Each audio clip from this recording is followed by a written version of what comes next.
Magandang umaga sa ating lahat. Ako si Christian Paul T. Berundo at hayaan nyo kong i-discuss ngayon ang aking topic na digital privacy versus convenience. How much should we sacrifice for a technological advanced life? Sa title pa lang, dinidiscover na natin kung gaano natin isa-sacrifice para lang tayo ay magkaroon ng technological advanced life. Convenience has become a primary priority for most of people in today's modern environment. We have nearly everything in our fingertips thanks to technological advancement, from remotely controlling our home appliances to ordering food delivery with a few phone clicks. Our lives are now easier than more productive than ever thanks to this convenience. Ngunit, sa kabila pa rin ng pagiging convenience ng digital technology or digital advanced technological advanced life, meron pa rin tong kaakibat na problema. Makakatulong pa rin kaya ang convenience kung nasasobrahan naman tayo sa paggamit nito at ang kapalit na ay ang ating digital privacy. Ngayon, pag-usapan natin kung ano nga ba ang mga pros, cons, ng technological advanced life in terms of digital privacy and convenience. Here are the 14 pros and cons of digital technology by Dubra Fudel. Number 1 is connectivity. The world is now globalized with the invention of digital technology. It makes our friends and family closer than before. You can communicate by words, video, audio, and exchange of the media. According dito, dahil nga daw sa digital technology, mas napapadali makipag-communicate sa malalayong lugar, including sa ibang bansa, sa paggamit ng digital technology sa pamamagitan ng pagko-communicate through message, through video man yan, through audio, or pagpapalitan ng mga litrato.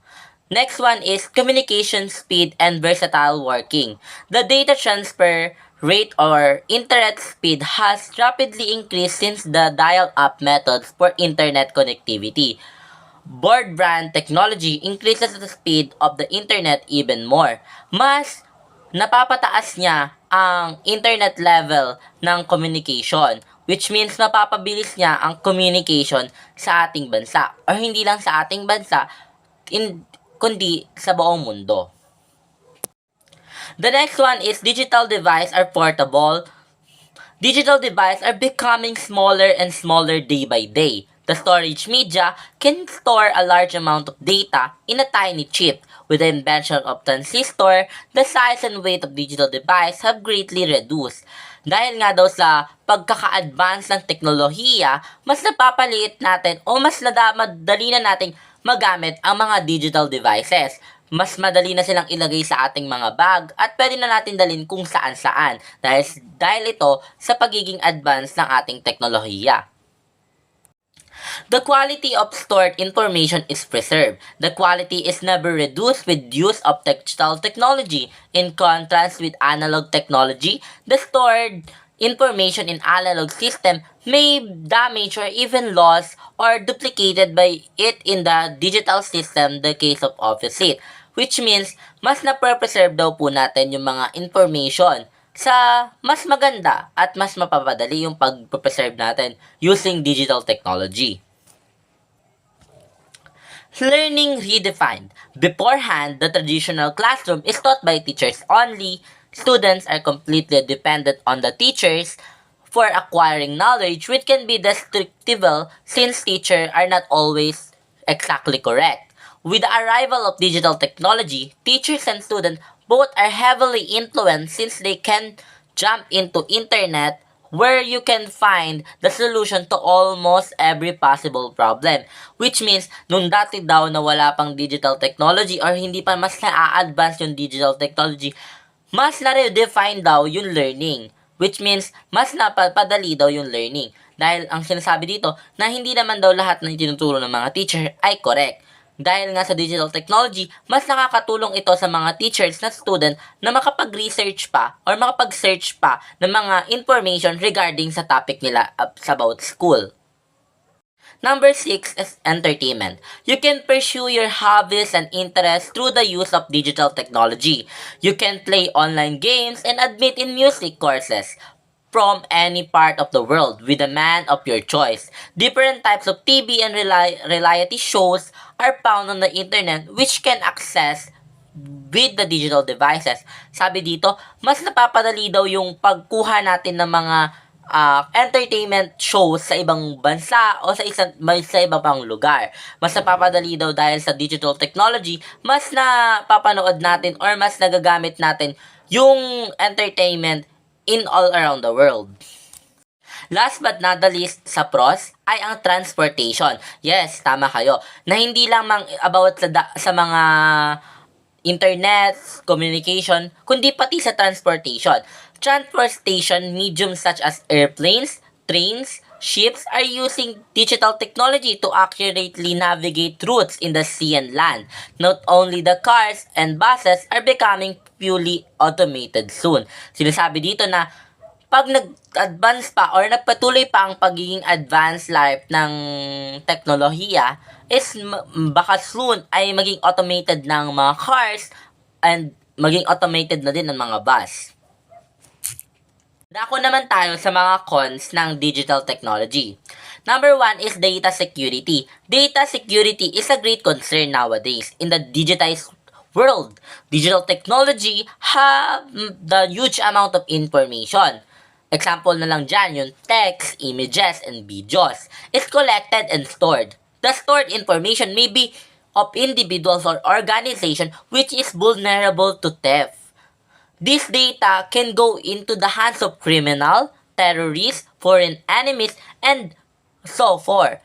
All of the electronic equipment are connected through the internet all around the world. Sabi dito na mas lumalapit daw sa mga criminal or another bad intention yung magiging nasa data security natin. Lahat like mga text, image, and videos, mas nagagamit ito sa mga scam tulad yan. Talamak ang scam tulad na dito sa Pilipinas. Social isolation. The face-to-face communication is rare these days with the development of digital technology. People can communicate and socialize through the internet which is part of digital technology. Sabi dito na dahil daw sa digital technology, mas na-isolate yung mga tao. Wala nang face-to-face communication kasi nga meron ng cellphone, which is bad. Kasi dapat lang na meron tayong face-to-face communication sa ating mga kamag-anak na malalayo at ating mga kaibigan kasi mas maganda pa rin ang nagagawang memories pag tayo ay magkakasama at hindi lang puro sa teknolohiya. Number 3 is too much of work or work overload. As a working with the use of digital technology increases speed and performance, there are the drawbacks of using it too. Workers from all around the world have to manage a handle large number of emails which can be hectic. Sabi dito na mas nadadagdagan daw yung trabaho ng mga tao dahil nga sa hindi na kailangan mag face-to-face like job interview kasi meron na pwede mag-apply online. Hindi na pwedeng like kailangan pa ngayon nilang tignan yung email kaysa ngayon magpunta ng face-to-face sa kanila na ma-check agad nila. Doon, i-check ngayon nila yung email ng mga nag-email na gustong mag-apply sa kanilang work. Next one is diminishing job opportunity. Nowadays, it does not require you to be physically present in the office to do your work since you can work or perform tasks remotely with use of the internet. The internet allows workers from third world countries to do the same task in the minimum wage. This can reduce your job replacement opportunity. Sabi dito na pwede mo na daw gawin yung trabaho mo dahil sa teknolohiya, pwede mo nang iuwi yung trabaho mo sa bahay. Which is parang hindi pa rin tama. Kasi para sa atin na gusto magkaroon ng work from the future, gusto natin na sa may pinaka-field talaga natin nararanasan yung work. Pag kasi nasa bahay, parang hindi ka rin nag-work nun.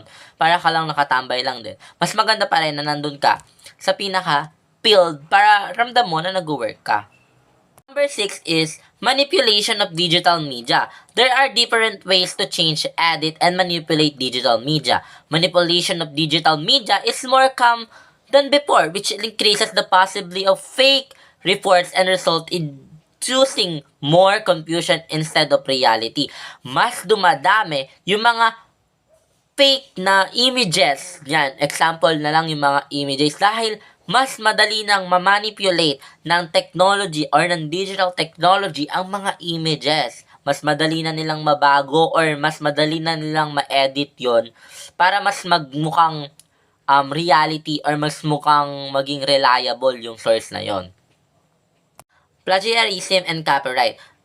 Eto, talamak na to sa ating bansa. Hindi lang sa ating bansa, kung tulad na lang sa ibang lugar. Maraming gumagawa nito. Sabi dito sa explanation ko, the enforcement of copyright law is hard to implement as the information that is present in the internet world is vast and to track every data is becoming harder.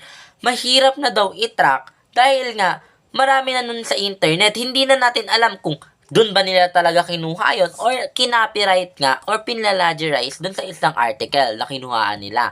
Which means, masama ito dahil ito ay may kaso. Kaya sabi nga natin, mas maganda na gumawa tayo ng sarili natin kaysa manguha tayo sa ibang gawa. Ngayon naman, ating tatalakayin kung ano yung stand ko sa issue. Ako po ay hindi pabor sa pagsasakripisyo ng life ng bawat isa just to improve the advancement of technology. Una, nabanggit naman sa mga cons ay digital security. Kawalan ng protection sa digital world ay isang hindi makatao at kawalan ng digital privacy ng bawat isa.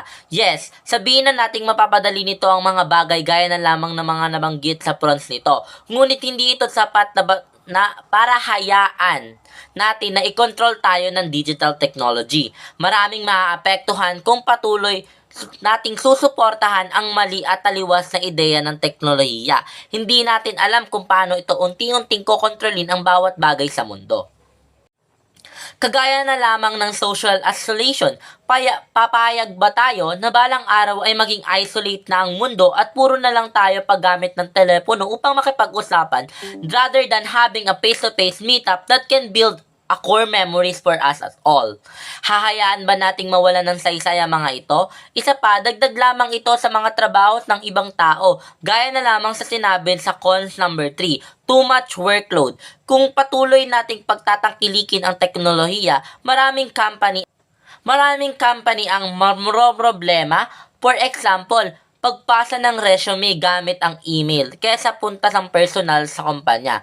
Magpasa ng leave notice gamit ulit ang email kaysa magpaalam mismo ng personal. Hindi ba ito ay panibagong problema na naman? Sa patuloy na pag-usbong, patuloy rin tayong nagiging dependent sa teknolohiya.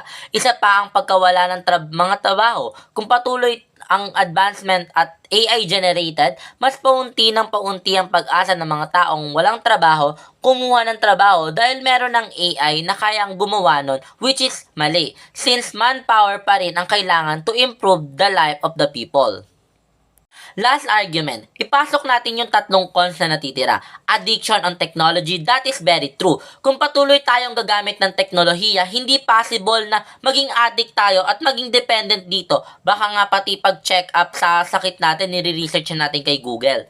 Manipulation, marami ng cases na minamanipulate ang digital media para mas gawing kapani-paniwala. Maraming fake news ang nakakalap ng mga marites dahil sa simpleng manipulated news. Kagaya na lamang sa kumalat na patay na daw si Chris Aquino. Grabe ang paniniwala ng nanay ko at sinat pa talaga ako para lang malaman kung totoo ang kumakalat na iyon. Online scammer na ginagamit ng isang sikat na personalidad para makascam ng pera sa ibang tao dahil para rin yan sa manipulated post or media. Last but not the least, plagiarism. Isa ito sa pinakalaganap sa mundo ngayon. Para lamang maging isang sikat ay nagkakopy tayo ng gawa ng ibang tao. Kagaya na lamang ng topic natin noong first semester na Japanese girl na nag-copyright para lang maipakita na tama ang kanyang ginawa at posibleng mangyari ang mga na-discover niya.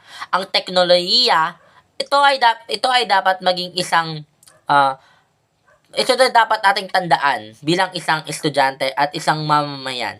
Ang teknolohiya ay isa lamang basehan ng mga bagay-bagay. Hindi dapat tayo nagiging dependent sa teknolohiya. Ito ay maging gabay lamang natin. Hindi ito magiging basehan na ng buhay natin.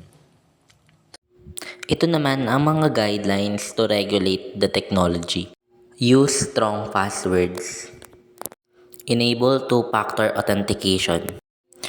Keep software up to date. Be cautious with public Wi-Fi. Use encryption. Limit data sharing. Use data protection tools. At dyan na natin tatapusin ang ating discussion about digital privacy versus convenience. Sana po ay may natutuhan kayo sa aking discussion. Maraming salamat.